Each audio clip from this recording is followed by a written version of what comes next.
हर हर महादेव। श्रावण मास के अन्य कार्य कि हमें श्रावण मास में क्या और कार्य धर्म के करने चाहिए। हे सनत कुमार, श्रावण मास में मनुष्य को जो अन्य कार्य करने चाहिए उनको सुनो। भगवान शंकर ने कहा, कर की संक्रांति में सिंह की संक्रांति तक सब नदियां रजस्वला हो जाती हैं, इसलिए उस समय नदियों में स्नान करना निषिद्ध है। समुद्र में गिरने वाली नदियों में स्नान कर सकते हैं, इसमें कोई दोष नहीं लगता।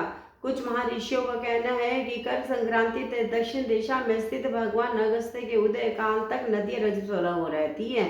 ग्रीष्म ऋतु में भूमि पर जो नदियां सूख जाती हैं वे भी रजस्वला रहती हैं।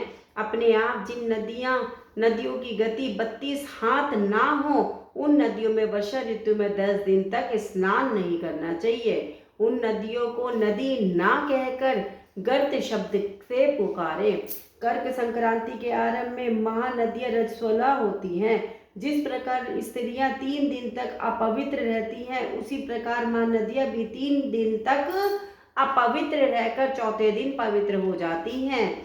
गोदावरी, भागीरथी, वेणिका, तुंगभद्रा, पयोष्ठी और तापी, ये 6 नदियां विंध्य पर्वत के दक्षिण में बहती हैं।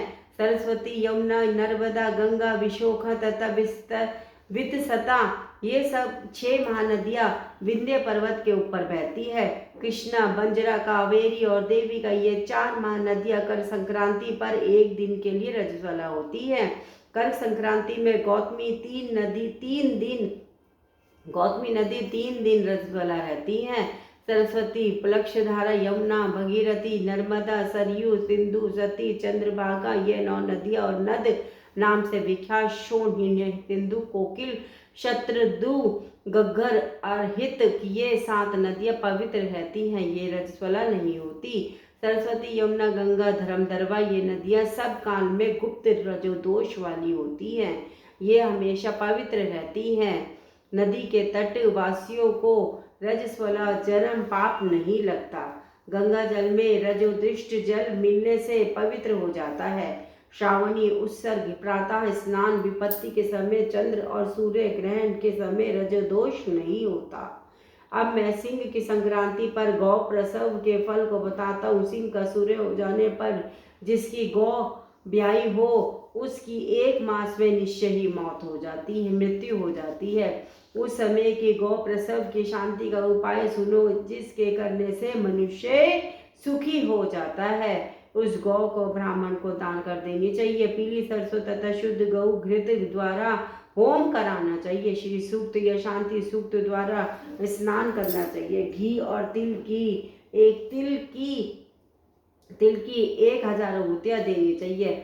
सिंह राशि में सूर्य के आने पर गौ ब्याही हो तो अनिष्ट की संभावना प्रबल होती है। उसकी शांति के लिए अस्यावाम से तथा तदृशनो मंत्र से तिल घी द्वारा 108 होम करने चाहिए तथा मृत्युंजय विधान द्वारा 10,000 हवन करना चाहिए। ऐसा करने से मनुष्य को किसी प्रकार का भय नहीं सताता। यदि श्रावण मास में घोड़ी ब्याई हो तो शांति यज्ञ करने से दोष मिट जाता है। अब तुम श्रावण मास में कर्क और सिंह की संक्रांति होने से शुभ प्रद दान के संबंध में सुनो। कर्क के सूर्य में संक्रांति में घृत धेनु का, सिंह की संक्रांति में सोने के छाते का दान करना चाहिए। श्रावण मास में वस्त्र दान का बड़ा भारी फल होता है। श्रावण मास में भगवान श्री हरि की प्रीति के लिए साधक को घृत कुंभ, घृत धेनु और फलों का दान करना चाहिए। अन्य महीनों की अपेक्षा इस महीने में किया गया दान अक्षय फल प्रदान करता है। मुझे इस महीने से अधिक प्रिय और कोई महीना नहीं है। जो इस महीने में व्रत करता है वह विशेष रूप से मेरी कृपा का पात्र होता है। ब्राह्मणों को राजा चंद्रमा और प्रत्यक्ष देवता सूर्य है, ये दोनों मेरे नेत्र है। अतः मैं उसकी संक्रांति संज्ञा कर्क तथा सिंह संज्ञा हुई। मनुष्यों को चाहिए श्रावण मास में प्रातः स्नान कर शिव पूजन करे और इस मास का महात्म्य तथा कथा भक्ति के साथ पूरे मास सुनता रहे।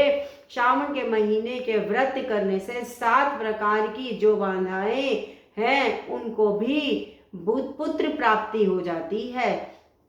इस महीने में श्री व्यास जी की भी पूजा करनी चाहिए। जिसने श्री व्यास जी को प्रसन्न कर लिया उसने मानो मुझे प्रसन्न कर लिया। जो श्रावण मास का महात्म्य सुनकर भगवान वेद व्यास का पूजन नहीं करता, यमराज उसके कान काटकर बहरा बना देते हैं। इसलिए इस मास में श्री वेद व्यास जी की पूजा अवश्य करनी चाहिए। जो व्यक्ति भक्ति पूर्वक इस श्रावण मास के महात्म्य को पढ़ता, सुनता या सुनाता है, उसको महान पुण्य की प्राप्ति होती है। नमः पार्वती पदे हरे हरे महादेव।